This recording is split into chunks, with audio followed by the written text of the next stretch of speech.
Nuevo amanecer para la hermandad del Señor traerá, con poder vendrá, todos le verán su señal, brillará entre nubes y ángeles también anunció que vendrá. Bienvenida a tu programa Mujer de Valor. Recuerda, Dios no talla vidrios, solo piedras preciosas. Soy tu hermana y amiga Seili Herrera Lara con un mensaje de Dios para tu alma. Continuamos con el devocional Renunciaré a lo que no le agrada. La tercera de las cosas que Dios menciona que le son aborrecibles. Las manos derramadoras de sangre inocente, que se levantan para quitar la vida del que aún no ha nacido o del que ya vive alegremente en la tierra de los vivientes. Lo que debemos entender es que lo que Dios aborrece es el acto de matar sin razón aparente y sin motivo alguno. Matar a personas inocentes. En otras palabras, matar por matar. No voy a entrar en este mensaje en el dilema de la pena de muerte que se impone en algunos países. Se aclama y se repudia en otros. Tampoco en por qué en los tiempos del Antiguo Testamento hubo tanta guerra en la cual sucedían muchas pérdidas humanas. Pero para entenderlo mejor, respondamos dos preguntas. ¿Quién o quiénes son esas personas que derraman sangre inocente y a quiénes puede considerárseles inocentes? Derramadores de sangre inocente. Al respecto, podríamos hacer una lista bastante extensa para catalogar a quienes señala la Biblia como manos que derraman sangre inocente. Pero por asuntos prácticos, veamos solo algunos ejemplos. El aborto. Esta práctica se ha legalizado en algunos países y ha sido desde sus comienzos controversial. Hoy día sigue siendo un tópico que tiene muchas aristas sociales, porque hay sectores de la sociedad que consideran que debe ser permitido, mientras que otros dan un rotundo no al tema. En nuestros días, la lucha en pro de la aceptación del aborto es cada vez más intensa, principalmente en países que son conservadores. Pero, ¿qué es el aborto? El aborto, en palabras frías y concretas, es matar una vida que está en etapa de gestación. No es más que cortar en pedazos el cuerpo de una persona en formación, para desprenderlo del vientre de su madre y así poder retirarlo de ella. Es quitarle la vida a un ser inocente. Aunque se defina como la interrupción voluntaria o involuntaria del embarazo antes que el embrión o el feto estén en condiciones de vivir fuera del vientre materno. Aquí podemos entender con claridad que Dios aborrece el aborto, porque el ser en formación es la víctima. Es inocente, pues no es culpable de la decisión de sus padres. No ha hecho nada para merecer tal cosa. Para Dios entonces es abominable tanto la persona o personas que llevan a cabo el aborto, como quienes deciden ir a clínicas legalizadas o clandestinas para abortar. Se piensa que con legalizar o no legalizar el aborto se está solucionando una situación, pero yo voy un poco más allá. En cuanto al aborto, debemos cambiar mucho en nuestra forma de pensar. A Dios no le agrada la fornicación, el adulterio o la violencia sexual por la cual se dan muchos de los embarazos que luego son motivos de abortos. A Dios no le parece que se lleve a cabo esos pecados, pero tampoco es la solución llevar a cabo un aborto. Este hecho solo añade un pecado más a la lista de pecados cometidos y nos menoscaba más como seres humanos. Por eso debemos pensarlo muy bien cuando razonamos respecto al tema. Luego está también el hecho de que a una muchacha que resulta embarazada siendo soltera y a veces sin que le conozca pareja, porque este es un irresponsable que no está dispuesto ni a reconocer su relación, mucho menos a un hijo de esta. Se le criminaliza y rechaza como si del peor criminal se trata. No digo que le aplaudamos, pero tampoco que le hagamos sentir que la única salida es someterse a un aborto y que con suerte nadie se entere. Cambiemos nuestra forma de hacer las cosas para no ser parte del derramamiento de sangre inocente. Para terminar con este apartado, es bien conocido que hay una gran cantidad de embarazos que no llegan a término. Las complicaciones no lo permiten. En esos casos, la misma naturaleza decidió, sin necesidad de anteponer moralidad y espiritualidad. Todos los embarazos son de alto riesgo, o todos los embarazos son perfectamente viables, depende de qué lado estamos. A lo mejor no muchas de nosotras recordarán el caso que voy a contar ligeramente, pero quiero hacerlo porque llamó mi atención. Acá en El Salvador, hace algún tiempo se hizo un gran movimiento para permitir un aborto en una persona que sufría de cierta condición que hacía que ese embarazo fuera de alto riesgo. Muchas organizaciones a favor de muchos temas se manifestaron y se involucraron organismos internacionales. Al final, el bebé no llegó a feliz término. Me sorprendió mucho una noticia pocos años después, que esta persona que había provocado tan grande movimiento para salvar su vida, la cual la llegada de ese bebé ponía en peligro, ella fallecía en un accidente de tránsito, muy poco tiempo después de aquel embarazo. Y esto me hizo pensar que ella luchaba en aquel momento por su vida como que tenía un contrato asegurado de vivir hasta los 90 años. A su hijo pudo decirle no es tiempo o no puede ser tu nacimiento, pero a la muerte que llegó por ella durante aquel accidente no pudo decirle nada. La vida es misteriosa y debemos elegir muy bien cada movimiento. Luego están quienes me dirán que por la preeclampsia, depresión posparto o algunas otras complicaciones que se dan por los embarazos. Pues bien, ese puede ser un llamado de atención a la mujer para pensar muy bien en su siguiente hijo, no en el que ya está en su vientre. Espero no ser molesta con estos planteamientos, y si lo soy, pues sinceramente lo siento mucho. También pensamos que las que van a solucionar o empeorar la situación del aborto son las leyes, y eso no es así. Leyes van y vienen, surgen y se derogan según conviene a la agenda de las naciones. Lo que va a hacer que dejemos de derramar sangre inocente por medio del aborto es nuestra relación con Dios. Cuando seamos conscientes de todo lo que debe ser propicio para que un embarazo se dé, vamos a valorar esa vida. Si fuera cosa fácil, de nada más mover 2 piezas, entonces los embarazos asistidos en las clínicas de fertilidad tendrían por lo menos un 99% de garantía y serían mucho menos costosos de lo que son en la actualidad. La solución es entender que no agrada a Dios el derramamiento de sangre inocente, sin importar las circunstancias que nos estén haciendo pensar en esto. Por eso, amiga mía, hermana, señorita, si estás pensando en esta salida, te digo de todo corazón, no es la solución a tus problemas. Solo es un pecado más que vas a añadir a tu lista de pecados. Y las que estamos ya grandecitas, pensemos que con una regañada que incluye maledicencias y maltratos, no se desembaraza a una chica.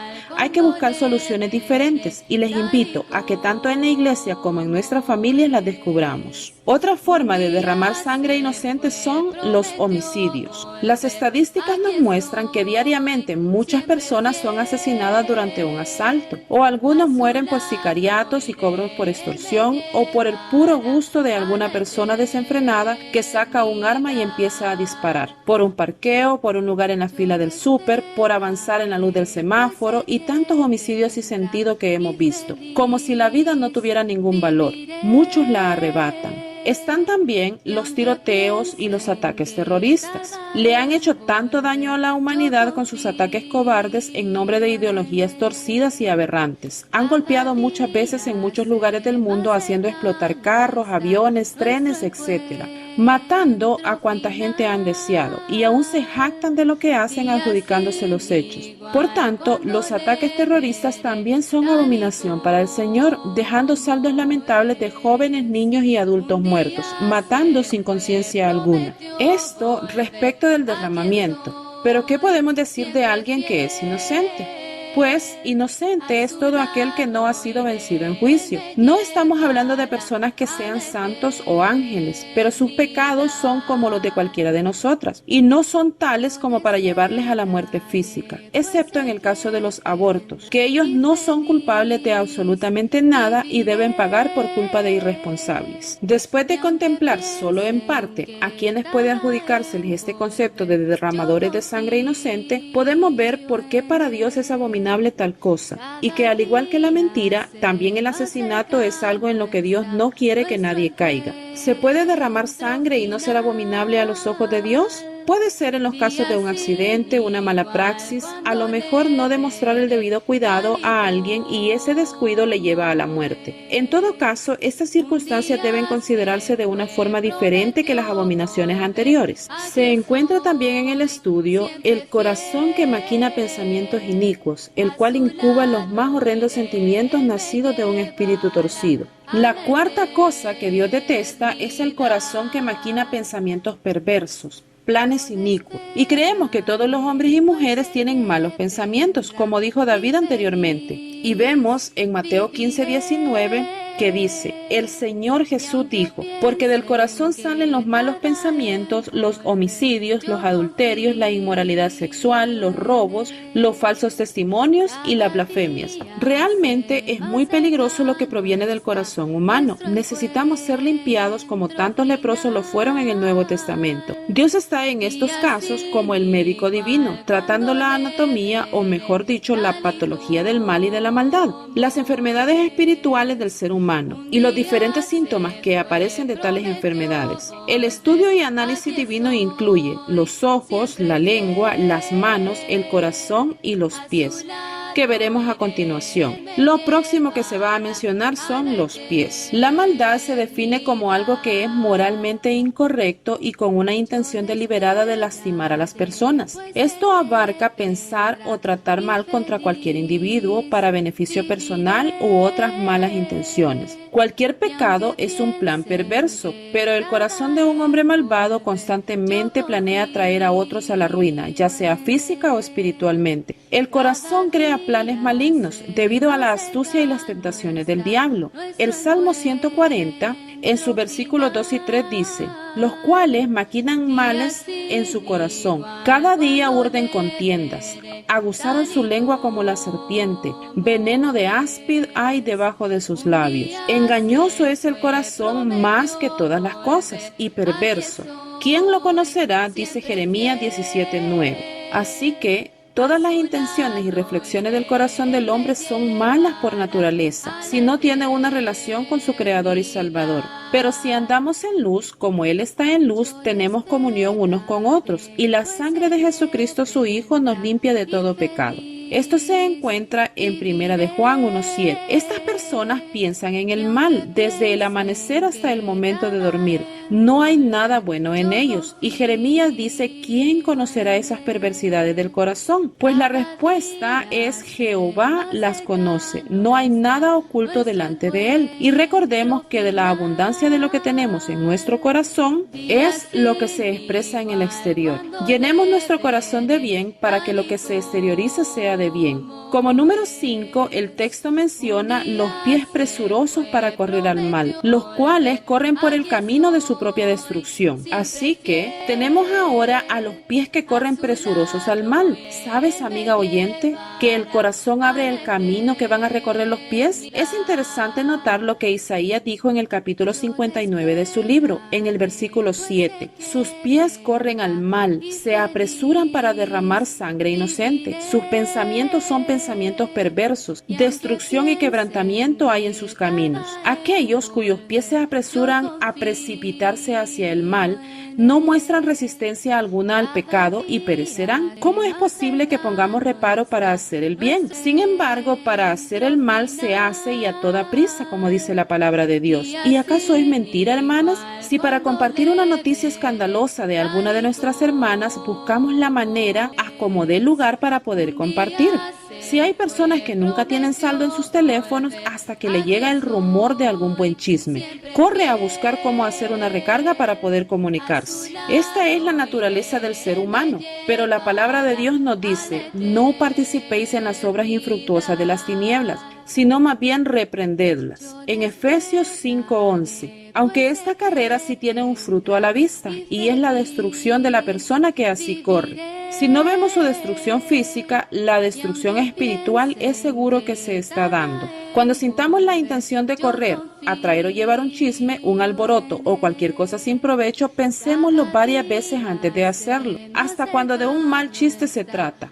Cuando hablamos del mal, no estamos hablando necesariamente de derramar sangre. Se puede hablar de banalidades, vulgaridades, depravaciones o cosas ociosas en las que sentimos la gran necesidad de estar involucradas. Cuando estos lleguen a nuestro ser, pensemos que debemos andar por el Espíritu y no satisfacer los deseos de la carne, como dice Gálatas 5:16, y no contristéis al Espíritu Santo de Dios, con el cual fuiste sellados para el día de la redención, dice Efesios 4:30. Además, Santiago 4:7 dice que debemos resistir al diablo y él huirá de nosotros. Debemos ofrecer resistencia.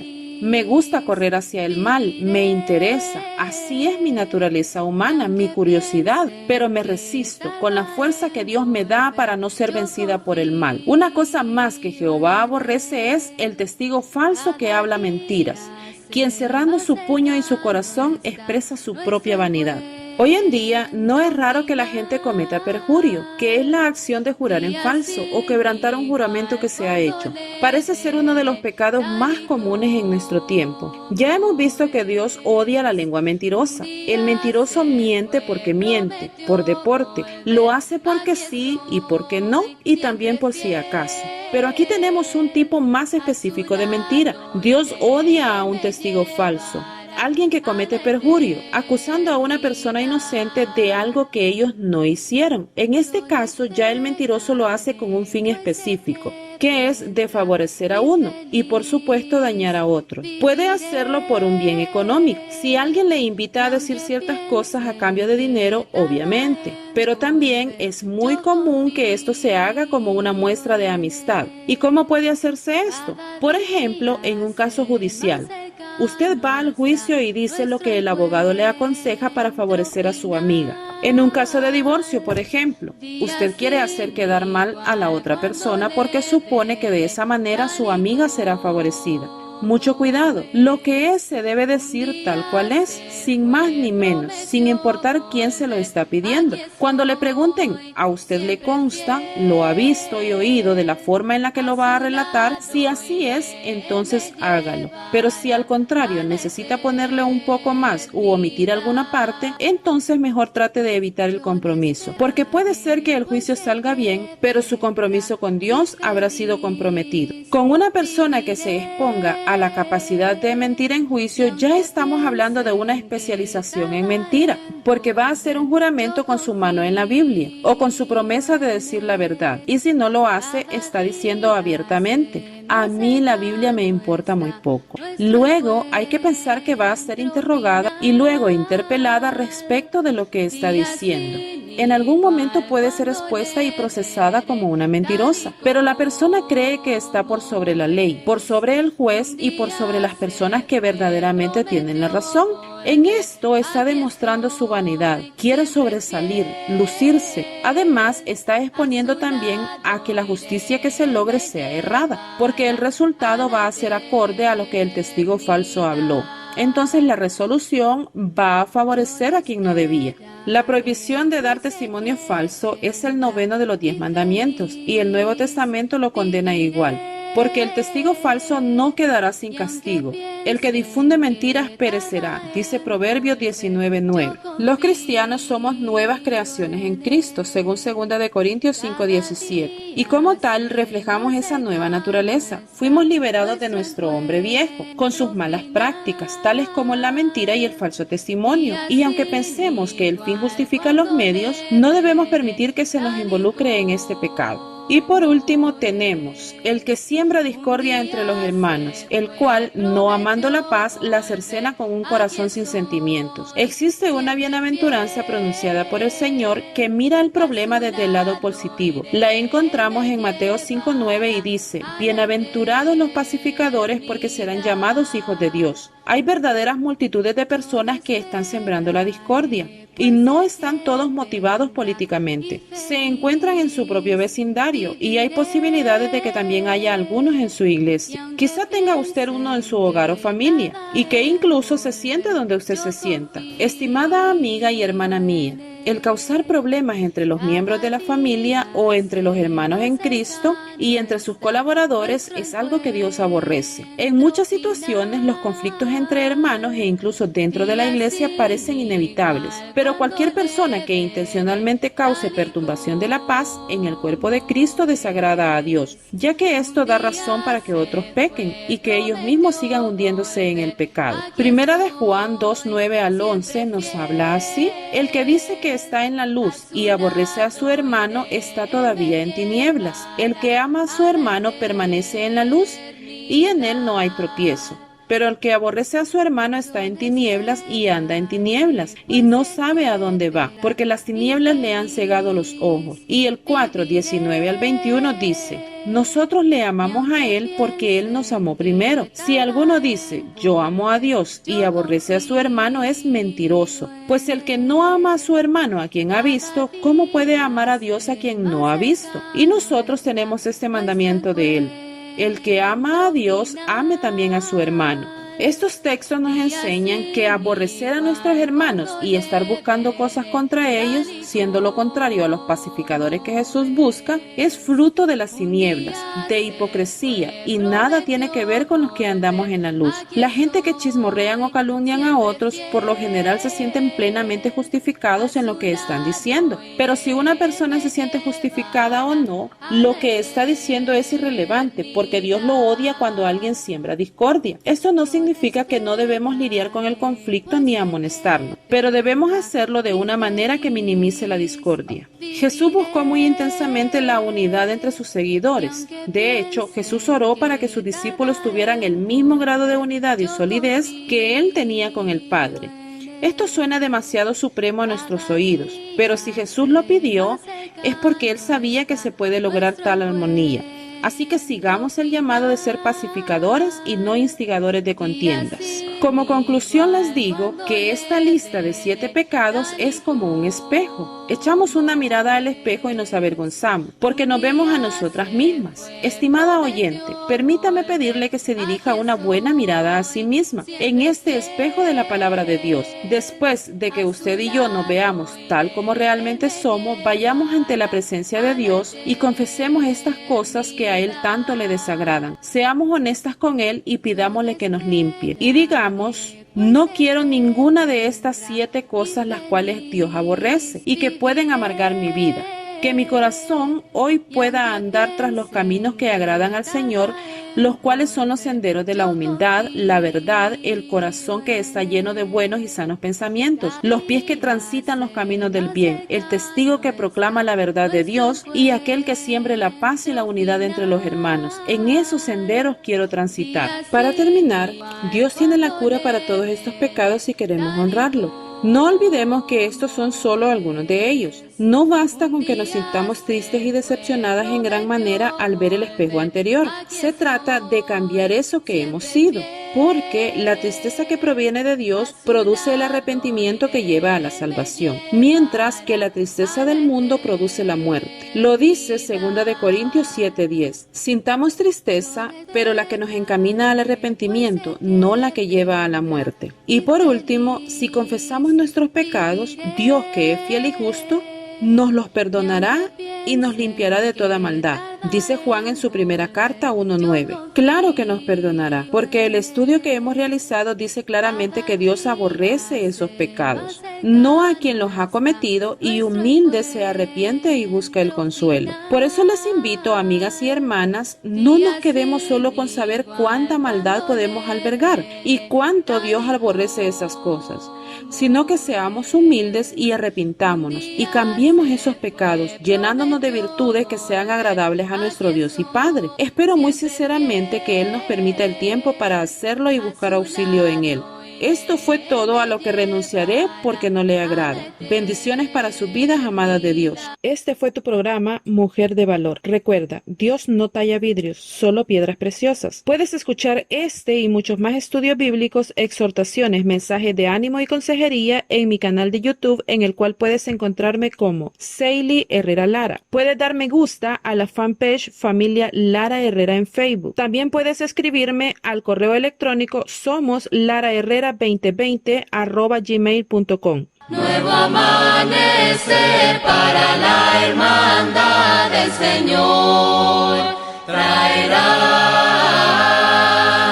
con poder vendrá, todos le verán su señal, brillará entre nubes y ángeles también anunció que vendrá